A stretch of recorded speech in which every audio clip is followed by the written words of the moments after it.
The world of comic books is one forever full of false twists and turns as it looks to pull the rug out from under its readers. Just when you think a tale is taking a left turn, so often we see said tale veer off and take a right. These fake-out endings in comics were so bloody good that you had to commend them. So let's take a look at them. As I'm Jules, this is WhatCulture.com, and these are the 10 best fake-out endings in comics.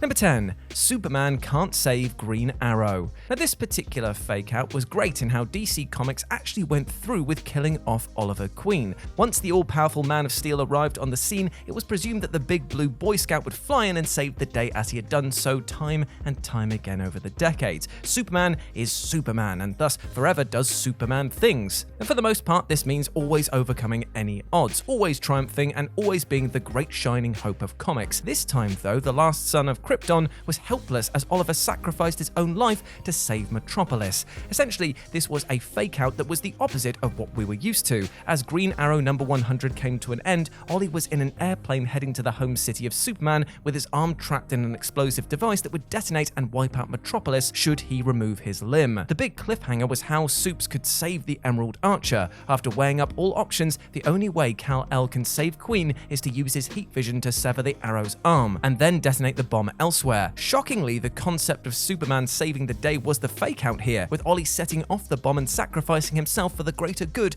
rather than becoming a one-armed archer. That was in 1995, and Queen would remain dead for the next 6 years. Number 9. The not-quite death of Captain America. While Captain America more recently had the fake-out reveal that he actually hadn't been working as an undercover Hydra agent for the past several decades, a far more engaging fake-out relating to the Sentinel of Liberty occurred in the aftermath of 2006's Civil War arc. After Steve Rogers and Tony Stark had butted head over Stark's belief that all superheroes needed to be registered and governed, the fallout of this saw the does exactly as it said on the tin tail of Fallen Sun, the death of Captain America. Having handed himself into S.H.I.E.L.D. custody after Civil War, Cap is assassinated at the orders of the Red Skull. Skull first had Crossbones shoot Rogers from a distance with a sniper rifle, and then brainwashed Sharon Carter, who was at this point dating Steve, to deliver the fatal shot from close range. With that, Captain America was dead. The world of Marvel Comics grieved, 2 funerals took place, and the world tried to adjust to a life without Steve Rogers by having Bucky Barnes take on the Cap mantle as per Rogers' wishes. Much like the death of Superman back in 1993, Rogers remained dead for a hefty amount of time, and it would be 2 years later with Captain America Reborn that we'd see Steve return, what with it revealed that the fatal shot from Sharon Carter had actually phased Cap through space and time rather than killed him, because of course it did. Number 8. Wolverine isn't dead, he's death. 1999 saw Marvel Comics make the bold move to kill off one of its most popular characters ever in the form of Wolverine. Of course, comics being comics, this death was shown to be a ruse and Logan would be dead for barely a month. Not just that, but Wolverine himself would be revealed as his own killer. To clarify this point, September 99's astonishing X-Men number 3 has Wolvie murdered by the latest new horseman of the apocalypse, Death. With this taking readers by genuine surprise, the rest of Charles Xavier's merry band of mutants discovered that the dead Wolverine is actually a shape-shifting Skrull who had been serving undercover as Wolverine for months. By the time of X-Men number 95, a month later, the mysterious Death would eventually be unmasked to reveal themselves to be Wolverine. In an explanation typical of the time, it would be detailed how Apocalypse had orchestrated the plan to have old Knucklehead replaced in the X-Men by a doppelganger. The real Logan would be kidnapped and brainwashed in order to serve as Death under the charge of Apocalypse.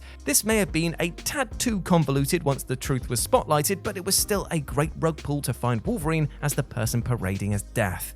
Number 7. Robin is forced to kill Batgirl. The daughter of assassins Lady Shiva and David Kane, Cassandra Kane, spent her younger days solely being trained in brutal fashion to become a master martial artist. While she became well versed in a plethora of fighting styles, part of the strict training regime meant that she wasn't allowed to speak, and thus she was a mute when readers were first introduced to her as the new Batgirl in 1999. As part of 2005's Fresh Blood story, Cass and the Tim Drake incarnation of Robin find themselves caught up in one of the Penguin's schemes. Forced by Cobblepot and his cohorts to fight to the death or both be killed, these two heroes get surprisingly brutal with one another. The violent, aggressive ante upped by Kane mocking Tim for how he'll never be Batman, and Robin responding by slating Batgirl's off-brutal methods. With Cass knocked unconscious, Penguin wants to make sure the deed is done, and so he gives Robin a gun to make sure Batgirl really is dead, and jarringly, Drake doesn't hesitate in putting a bullet into his teammate. The brilliant part of this is that Batgirl's intense training means that she's remarkably able to not flinch after being shot. The tragic part of this, of course, is that it shows how disturbing that training was.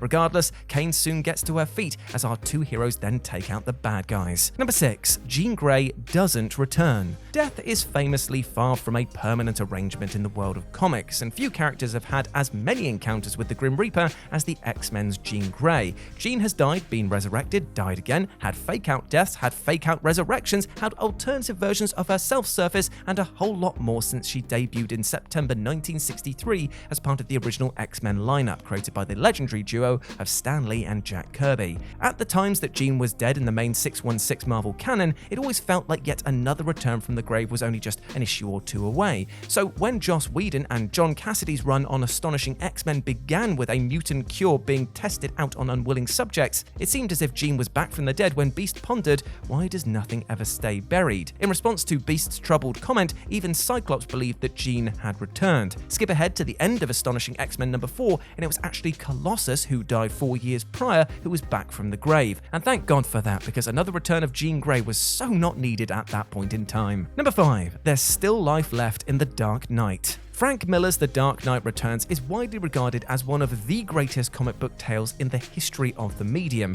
Picking things up 10 years after Bruce Wayne has hung up the old cape and cowl, the battered, broken, older Bruce is forced to suit up once more when the brutal mutants gang surfaces to terrorize Gotham. But with the re-emergence of the Caped Crusader, the US government sends Superman to politely talk Wayne out of returning from retirement. Of course, once the threat of the mutants is finally quelled, not to mention a battle with the Joker that would see the Clown Prince of Crime take his own life and frame Bats for his murder, readers got the inevitable matchup of Batman vs Superman. In a war that saw both men beat the tar out of each other, this legendary fight was only brought to a halt once Bruce's heart failed on him. Here we get the image of the Man of Steel cradling the dead body of his longtime friend/foe, before the scene then cuts to Wayne's funeral. As Clark Kent, Selina Kyle, and Jim Gordon stand at the grave of Gotham's greatest protector, it's then that Clark and his super hearing picks up the murmurs of a heartbeat. This led to the revelation that Bruce had slowed his heart down by using certain chemicals, and that Carrie Kelly, his new Robin, was able to dig up Wayne's air quotes dead body. Number 4. Doc Ock's superiority over Spider-Man kills Peter Parker. While he often uses his smarts for nefarious means, there's absolutely no doubting the vast intelligence of Otto Octavius. Likely the greatest example of said smarts came during the Dying Wish tale, where Dr. Octopus was able to change the very fundamentals of the Spider-Man books of the time.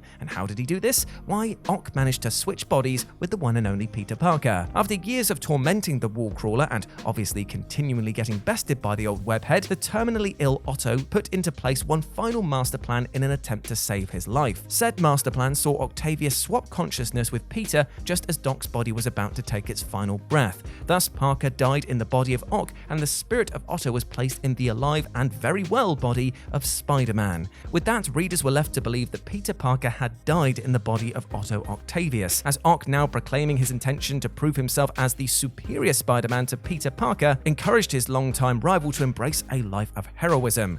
Now, the complete demise of Peter was a fake out here, with his consciousness eventually resurfacing in his own body to serve as something of a good angel to Otto. Still, Octavius would parade as Spider-Man for over a year before voluntarily letting Parker regain control of his own body in order to stop Norman Osborn as part of the Goblin Nation arc. Number 3. The Joker as Gotham's Eternal Prince. Having been absent for over 2 years following the events of 2012's A Death of the Family, the Joker resurfaced in magnificent fashion in Batman Endgame. When the disguised Clown Prince of Crime comes face to face with Bats, he lets the cat out of the bag that he is an eternal prince who has tormented Gotham City for centuries. For Jim Gordon and Batman, this bold claim is given further credence when they discover Joker in countless images from Gotham's past. Despite it sounding impossible, the excellent storytelling of the arc makes the reader, in addition to Gordon and the Dark Knight, start to believe that the Jester of Genocide's claims of being immortal are actually genuine. This is only further emphasized when the Joker rises up after being fatally shot by Gordon. All of this plays out over the backdrop of Gotham City being infected by a new strain of the Joker virus, and we're led to believe that Mr. J really has got the better of Batman this time out. The world's greatest detective would eventually deduce that his longtime rival is actually just full of bullshit, and that the Joker has merely beefed up his immune system using a ton of drugs. As for the images of Joker from decades past, well, that was all merely a well-constructed ruse. Number 2. The death of Deadpool is far more than we thought. The 250th of Deadpool's collective solo titles, also known as Deadpool Volume 5 number 45, was heavily billed as the death of the famed Merc with a Mouth. This issue involved an all-out war that pitted Wade Wilson against Flag Smasher and the Ultimatum Group. Promoted as Deadpool's final stand, reading through the issue really did have you leaning towards Marvel being serious about killing off the regenerating degenerate. And while Wilson's death would eventually happen, the fake-out element was that his demise was a whole lot more than we were led to believe. Wade actually overcame the odds to topple Flag Smasher and Ultimatum, and readers got somewhat of a fake-out when Wade Wilson discarded his Deadpool costume and weapons before declaring Deadpool was dead. This was a part of Wilson leaving behind his superhero/anti-hero/supervillain alter ego as he and his nearest and dearest stole a yacht to start a new life. Was this really what was meant by the death? It seems so. Well, until not only was Wade killed off, but the entire population of Earth died as the incursion between the main 616 Marvel Universe and the Ultimate Marvel Universe happened in order to set up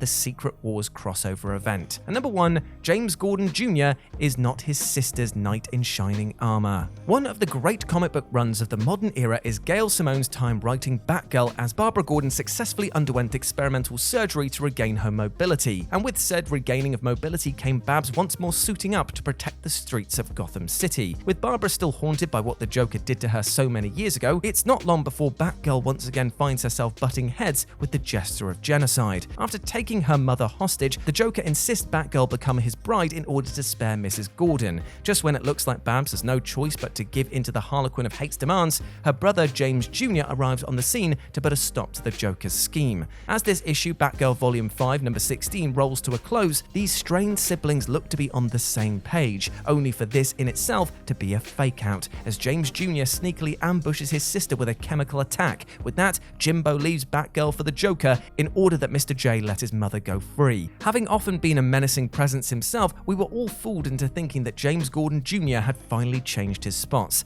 Only he hadn't, the sinister little prick. And there we go, my friends. Those were the 10 best fake-out endings in comics. I hope you enjoyed that, and please let me know what you thought about it down in the comment section below. As always, I've been Jules. You can go follow me over on Twitter at RetroJ, or you can swing by Live and Let's Dice, where I do all of my streaming outside of work, and it'd be great to see you over there. As always, I've been Jules. You have been awesome. Never forget that. I'll speak to you soon.